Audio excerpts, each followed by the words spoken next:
స్థాయి సభ రాష్ట్ర స్థాయిలో హాజరైనటువంటి కామ్రేడ్స్ అందరికీ లాల్ సలాం.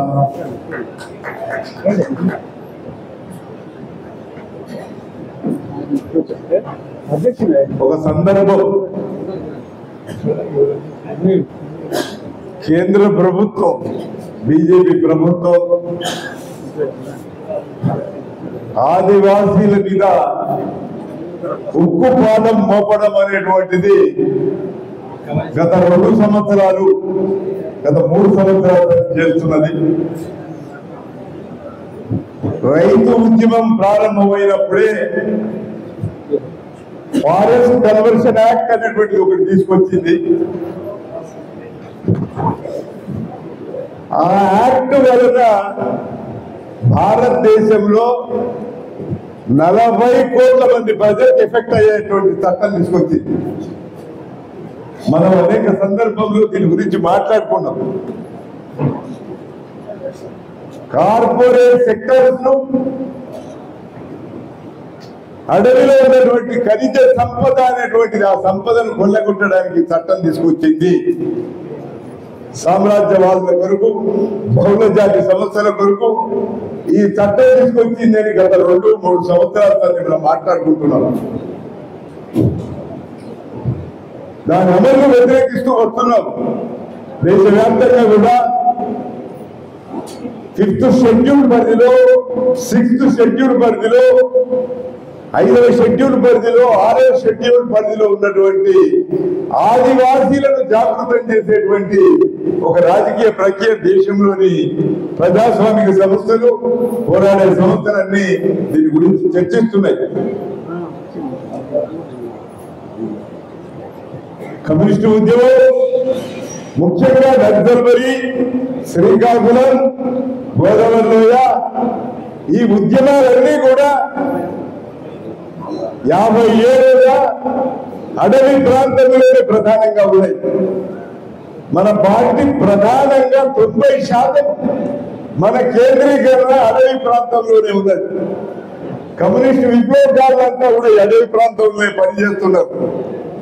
ఎందుకంటే అట్టడుగులో ఉన్నటువంటి ఆదివాసీల విముక్తి అనేటువంటిది, వాళ్ళ జాగృతము, చైతన్యము, వాళ్ళ విముక్తి అనేటువంటిది ఈ దేశం యొక్క భవిష్యత్తు అనేటువంటి కోణం నుంచే మనం కేంద్రీకరించి ఆ జనాన్నంతా కూడా ఆర్గనైజ్ చేస్తున్నటువంటి క్రమం కూడా ఉన్నది. ప్రభుత్వాలు కూడా ఈ ఖనిజ సంపదలను ఎట్లా కొల్లగొట్టాలి, మన మీద ఎలా నిర్బంధాలు పెట్టాలి, కష్టాలు పెట్టాలి అనేటువంటిది వాళ్ళ టార్గెట్ కూడా ఉన్నది. ఇది జరుగుతున్నటువంటి ప్రక్రియ 50 సంవత్సరాలుగా జరుగుతున్నటువంటి ప్రక్రియ. ఇప్పటికీ వేలాది మంది చంపబడ్డరు. మనం పోరాడుతున్నాం. అనేక త్యాగాలు కూడా మనకున్నవి. ఇంకా ఈ పోరాటం యొక్క తీవ్రత కొనసాగింపు ముఖ్యంగా దండకారణ్యాలు ఆదివాసీ ప్రాంతాల్లో ఛత్తీస్గఢ్, ఒరిస్సా, మధ్యప్రదేశ్, జార్ఖండ్ ప్రాంతాల్లో మావోయిస్ట్ పార్టీ సాయుధ పోరాటం అనే రాజకీయ అవగాహనతో పనిచేస్తున్నది. ఆ క్రమంలోనే వాళ్ళ మీద నిర్బంధం, కష్టాలు, ప్రభుత్వం అణచివేతలు, అది కాంగ్రెస్ ప్రభుత్వం ఉన్నా, అది బీజేపీ ప్రభుత్వం ఉన్నా, వస్తున్న ప్రభుత్వాలన్నీ అణచివేస్తున్నటువంటి పరిస్థితి ఉన్నది. అది గ్రీన్ హంట్ కానీ, సర్వజుడు కానీ, ఇవాళ కగార్ అనే పేరు మీద నిర్బంధం కానీ సాగుతున్నది. ఈ కగార్ అనే పేరు మీద ఈ నిర్బంధ కాండ అనేది జనవరి నుంచి ఒక గులాబోమైనటువంటి రూపం తీసుకున్నది.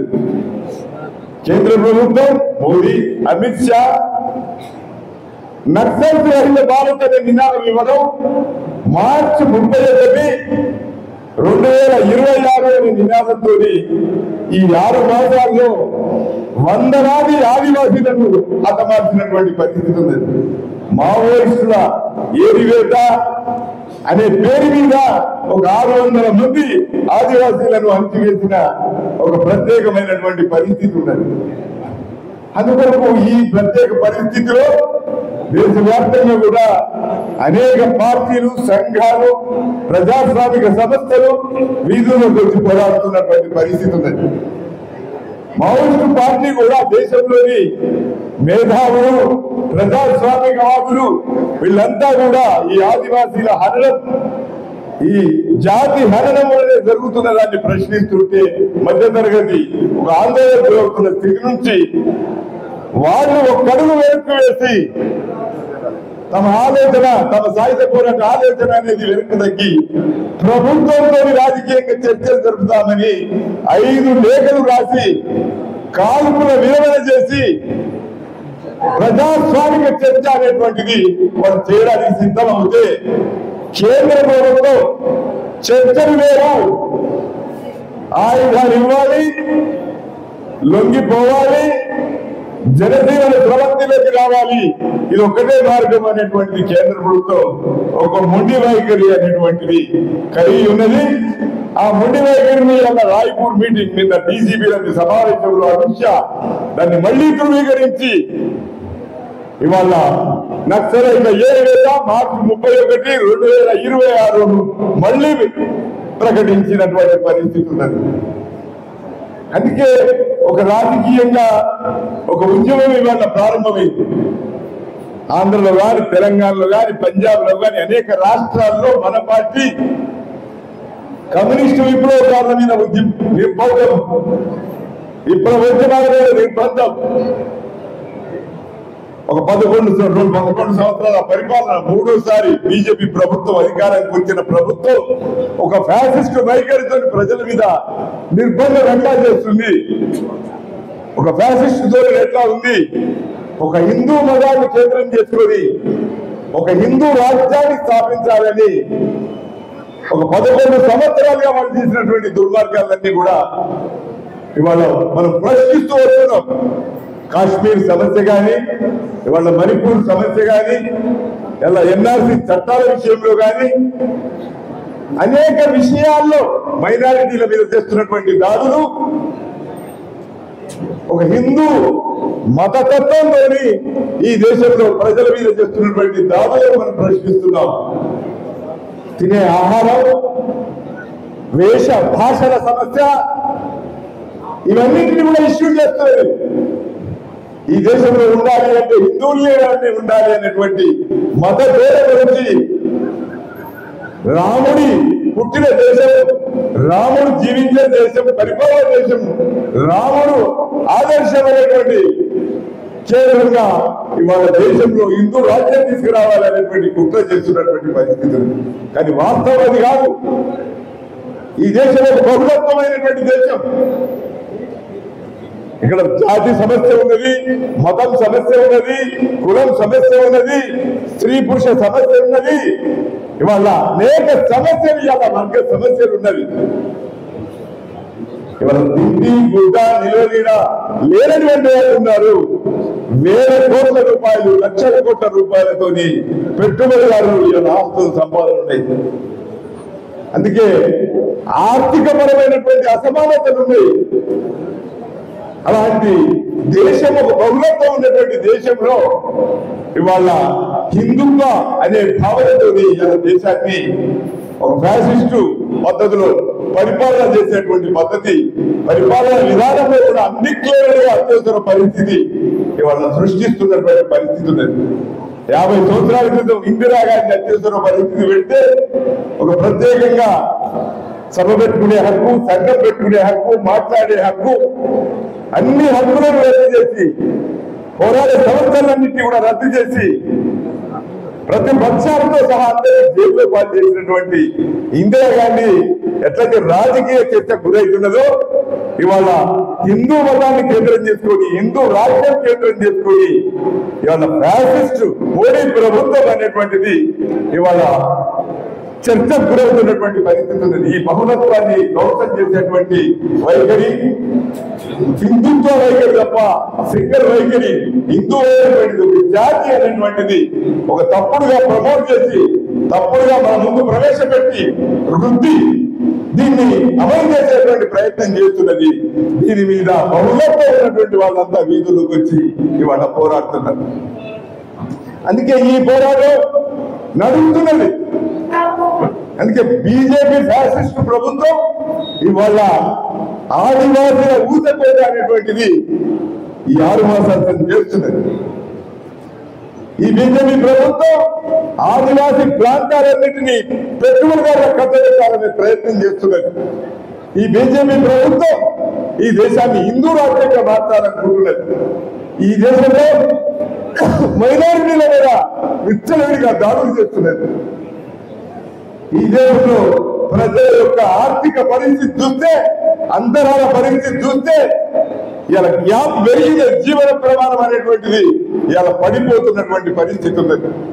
అందుకే బీజేపీ 11 సంవత్సరాల పరిపాలన, 3వసారి పరిపాలన ఒక ఫ్యాసిజం దిక్కు, ఒక ఫ్యాసిస్టు ధోరణి దిక్కు వెళ్తున్నటువంటి పరిస్థితి. ప్రజాస్వామ్య సూత్రాలు చెప్తున్నటువంటి పద్ధతులు లేదు అనేటువంటి నుంచే రాజ్యాంగము అనేటువంటి చెప్తున్నాడు. రాజ్యాంగములో ప్రజలకు ప్రజాస్వామిక హక్కులు అనేటువంటి ఇవ్వబడ్డాయి. ఆ ప్రజాస్వామిక హక్కులు వైలేట్ అవుతున్నాయి, ధ్వంసం అవుతున్నాయి. అవి నష్టపోతున్నటువంటి పరిస్థితి ప్రజలు ఉన్నారు. అందుకే రాజ్యాంగం ఇలా మన వాటి బయట పెడితే ఆ రాజ్యాంగం యొక్క హక్కులు ఏమున్నాయి, ఆదివాసులకు ఏం హక్కులు ఉన్నాయి, దళితులకు ఏం హక్కులు ఉన్నాయి, ఏమి రిజర్వేషన్స్ ఉన్నాయి, రాజ్యాంగంలో ఏం రచించబడ్డది, ప్రజలకు హక్కులు ఉన్నాయా లేదా, ప్రాథమిక హక్కులు ఏమున్నాయి, ఆదేశిక సూత్రాలు ఏమున్నాయి అనేటువంటిది ఒక రాజకీయ చర్చ ఈ దేశంలో జరగాలనేటువంటిదే మేము డిమాండ్ చేస్తున్నాం. ఆదివాసులకు ఏం హక్కులు ఉన్నాయి, ఆదివాసులు రాజ్యాంగంలోనే వాళ్ళ మధ్య భారతంలో ఉన్నటువంటి ఆదివాసులందరికీ 5వ షెడ్యూల్ ఉంది. సరిహద్దుల్లో ఉన్న నార్త్ ఈస్ట్ లో ఉన్నటువంటి వాళ్ళకు 6వ షెడ్యూల్ ఉంది. 5వ షెడ్యూల్ అయినా 6వ షెడ్యూల్ అయినా వాళ్ళకి హక్కులు ఉన్నాయి. వాళ్ళు స్వపరిపాలన అనేటువంటి రాజకీయ పరమైన అధికారం చేసుకుంటానికి హక్కులు ఉన్నాయి. రాజ్యంలో రాజ్యం, ఈ రాజ్యంలో భారత యూనియన్ లో వాళ్ళు వివిధ రాష్ట్రాల్లో కూడా స్వపరిపాలన చేసుకునేటువంటి రాజకీయ పరమైన హక్కు కూడా ఉన్నది. ఇంకా సామాజికంగా వేల సంవత్సరాల నుంచి వెనుకబడినటువంటి వాళ్లకు ఈ హక్కులు ఉంటే ఈ హక్కులన్నింటినీ దూరం చేస్తున్న చరిత్ర కేంద్ర రాష్ట్ర ప్రభుత్వాలకు ఉన్నది. అందుకే దీన్ని నిలబెట్టాలనే రాజకీయ ప్రయత్నం మన ఉద్యమాలకు ఉన్నాయి. మన ఉద్యమాలు గోదావరిలో 10 లక్షల ఎకరాలు మనం పోరాడి సాధించామని మనం ఎందుకు గర్వంగా చెప్తున్నామంటే మనం ఆ పోరాటం చేసి ఇలా రాజకీయ చర్చ మనం చేస్తున్నాం, దాన్ని ఇష్యూ చేస్తున్నాం, ప్రభుత్వాల మీద ఒత్తిడి చేస్తున్నాం. అప్పటి నుండి ఇప్పటి వరకు వాళ్ళకి పట్టాలు ఇవ్వమని డిమాండ్ చేస్తున్నాం. ఇప్పటికి సగం 50% కూడా ఇవ్వలేకపోయింది ప్రభుత్వం. ఈనాటి కూడా ఫారెస్ట్ అధికారుల వేధింపులు, ప్రభుత్వాల వేధింపులు, హరితహారం వేధింపులు ఇవన్నిటిని మనం ఎదుర్కొంటున్నటువంటి పరిస్థితి ఉన్నది. అందుకే ఆదివాసులు ఒక దిక్కు ఊతకోటలు, మరో దిక్కు వాళ్ళ ఉన్నటువంటి వాళ్ళను నెట్టి వెళ్ళడం. ఇలా ప్రాజెక్టులు కట్టినా ఎక్కడ కలుగుతారు, అది ఆదివాసీ ప్రాంతాల్లో.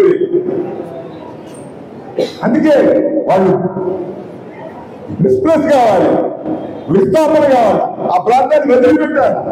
కొన్ని ప్రాంతాల్లో మనం చూస్తే విస్థాపన అనేది 2-3 శాతం విస్థాపన అయినటువంటి ఆదివాసీలు ఉన్నారు, దళితులు ఉన్నారు. అందుకని ఎవరికి ప్రధానమైన కష్టం వస్తుంది. అందుకే ఒక ప్రభుత్వం రాజకీయ నిర్ణయం తీసుకుంటే మొదలు కష్టం వస్తున్నది, బాధ వస్తున్నది, ఇబ్బంది పెట్టింది. ఒక నిర్ణయం చేస్తే పార్లమెంట్ లో శాసనసభలో ఒక నిర్ణయం చేస్తే మొదలొచ్చేది ఆదివాసులు, మొదలొచ్చేది దళితులు, అట్టడుగులో ఉన్నటువంటి వర్గాలకు, సెక్షన్స్ కు.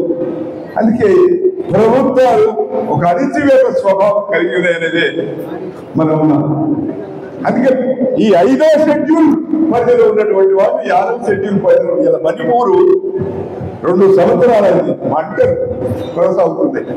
తెగల మధ్యన వైరుధ్యం, హిందూ మతాన్ని పుచ్చుకున్నటువంటి వాళ్ళు బీజేపీ దాన్ని భుజాలు వేసుకొని వాళ్ళని అక్కడ విభజించి అక్కడ వాళ్ళకి రిజర్వేషన్స్ కావాలనేటువంటి ఒక ప్రత్యేకమైనటువంటి వందల మంది చంపుకునేటువంటి పరిస్థితిని సృష్టించారు. ఈనాటి ప్రధానమంత్రి ఆ మణిపూర్ రాష్ట్రానికి పోయిన పాపాలం లేదు. ఎందుకు పోతాయంటే కూడా దాని మీద కామెంట్ లేదు, మాట్లాడే పరిస్థితి లేదు, ఇలాంటి కూడా శాంతి లేదు. వాళ్ళ ప్రభుత్వాన్ని రద్దు చేసి వాళ్ళే గవర్నర్ పాలన చేసుకోవాల్సిన పరిస్థితి వచ్చింది. అందుకే ఆదివాసీల పట్ల నిబద్ధత ఈ బీజేపీ ప్రభుత్వానికి లేదు. 78 సంవత్సరాలుగా ఏ ప్రభుత్వానికి కూడా నిబద్ధత లేదు. అందుకే నిబద్ధత లేనటువంటి ప్రభుత్వాలు, రాజ్యాంగాన్ని ధ్వంసం చేస్తున్నటువంటి ప్రభుత్వాలు అనేటువంటిది మన పార్టీ భావిస్తున్నది. ప్రజలకున్న హక్కులు మీరు కాపాడండి. ప్రజలకున్న హక్కులు 78 సంవత్సరాల్లో మీరు ఒకవేళ కాపాడితే జీవించే హక్కు కానీ, మాట్లాడే హక్కు కానీ, సభ పెట్టుకునే హక్కు కానీ, సంఘం పెట్టుకునే హక్కు కానీ, బ్రతకడానికి అవకాశం, కోట్లాది మందికి జీవనోపాధి, ఉపాధి, ఉద్యోగాలు, ఇండస్ట్రియలైజేషన్, పరిశ్రమల అభివృద్ధి అయితే అందరికీ జీవించడానికి హక్కు మీరు కలిగించినట్లయితే 75 సంవత్సరాల్లో అసలు ఈ నక్సలైట్ ఉద్యోగం ఎందుకు వస్తుంది? ఈ కమ్యూనిస్ట్ విప్లవాలు సాయుధ పోరాటమైన నినాదం ఎందుకు ఇస్తారు? 78 ఏళ్ళు మీరు ఏం చేశారు? లక్షల కోట్లు దోచుకున్నారు ప్రజల దగ్గర. లక్షల కోట్లు ప్రజల యొక్క శ్రమ శక్తిని మీరు కొల్లగొట్టి ఇవాళ ప్రజలకు హక్కులు లేకుండా చేశారు. ప్రజలకు హక్కులు లేనటువంటి వాళ్ళు మన వీధుల్లోకి వచ్చి పోరాడకుండా ఎలా ఉండగలుగుతారు? జీవించే హక్కు అందరికీ ఉండదు, పోరాడే హక్కు ఉండదు, మాట్లాడే హక్కు ఉన్నది, సభ పెట్టుకునే హక్కు ఉన్నది, సంఘం పెట్టుకుని రాజ్యాంగంలో పెంచింది. అలాంటి రాజ్యాంగబద్ధంగా ఉన్నటువంటి సమస్యల మీద కూడా పోరాడితే మీరు వాటిని గుర్తించకుండా శాంతి భద్రం చేస్తున్నారు, హింసను సృష్టిస్తున్నారు. ఆ హింసను సృష్టిస్తున్నటువంటి వాళ్ళను మనం నిర్మూలన చేయాలనేటువంటి రాజకీయ వైఖరి మీరు చేస్తున్నారు. ఎందుకు చర్చించావు? కగారు పేరు మీద అంతిమ యుద్ధం ఎందుకు చేస్తావు? ఈ దేశ పౌరుల మీద ఎందుకు యుద్ధం చేస్తావు? అందరి యుద్ధం బయట వారితో యుద్ధం చేసి శాంతి చర్చలు చేసుకున్నావు. ఇక్కడున్న వారితో ఎందుకు యుద్ధం చేస్తుంది? నార్త్ ఈస్ట్ లో వచ్చినటువంటి రెబల్ మూమెంట్స్ అన్నింటితో ఒప్పందం చేసుకున్నారు. ఇక్కడ ఎందుకు చేసుకో? అదే మనం ఆలోచిస్తున్నాం. ఇలా దేశంలోని బీజేపీ ఇతర పార్టీలన్నింటినీ మనం కోరుతున్నాం, వీధుల్లోకి రావాలి, పోరాడాలి, అడగాలి, ప్రజల హక్కులను కాపాడాలి, నిలబెట్టాలి. ఈ రాజకీయపరమైనటువంటి దుర్మార్గాన్ని, కేంద్ర ప్రభుత్వం యొక్క దుర్మార్గాన్ని, మోడీ షాల దుర్మార్గాన్ని ఎండగలుగుతూ వీధుల్లోకి వచ్చి రాజకీయ ఉద్యమాలు పెరగాలనేటువంటి కోరుతూ సిపిఎంఎల్ డెమోక్రసీ ఈ సభ యొక్క ప్రజలందరినీ చైతన్యవంతం చేసేటువంటి బాధ్యత, పోరాడే బాధ్యత, ప్రజలందరినీ వీధుల్లోకి రావాలని కోరుతూ ఇవాళ ఈ ఉద్యమాలను ముందుకు తీసుకుపోయే ప్రయత్నం ఉన్నది. ఇక్కడనే కాదు, ఢిల్లీలో జంతర్ మంతర్ వద్ద వరకు కూడా దేశంలోని ప్రజాస్వామిక శక్తులను వీధిలోకి తీసుకొచ్చే ఒక రాజకీయ ప్రయత్నం సిపిఎంఎల్ డెమోక్రసీ చేపట్టింది. అది తొందరలోనే అక్కడ కూడా మనం ఈ కార్యక్రమాన్ని ప్రజలందరికీ, దేశ ప్రజలందరికీ, పౌరులందరికీ కూడా గుర్తింపబడేటట్టు, గుర్తించేట్టు, ప్రభుత్వాన్ని ఒక అడుగు వెనక్కి నెట్టేట్టు ఖచ్చితంగా మన ప్రయత్నం సాగుతుందనేది మనవి చేస్తూ అవకాశం ఇచ్చిన ఈ సభకు అధ్యక్షుల వారికి నా ధన్యవాదాలు తెలుపుతూ ముగిస్తున్నాను.